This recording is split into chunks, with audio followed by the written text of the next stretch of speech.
अर्पिता पहिल्या परीक्षेत पास होणार का? तू अनोळखी तरी सोबत या मालिकेमध्ये अर्पिताला भेटल्या आहेत 5 परीक्षा. ती त्या 5 परीक्षा पार पाडू शकेल का? अर्पिताला उठल्या उठल्या सकाळी गणपती बाप्पाची पूजा करायची आहे.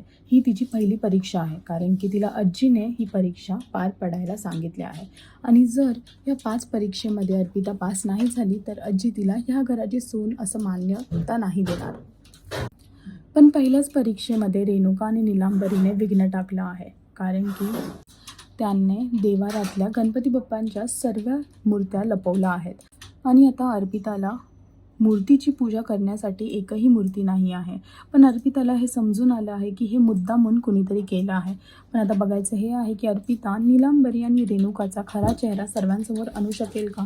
ती या परीक्षेमध्ये पास होईल का? हे पाहण्यासाठी तू अनोळखी तरी सोबतही ही मालिका पहा. अजून अपडेट्ससाठी टेलीचक्कर रिजनलला सबस्क्राईब करायला विसरू नका.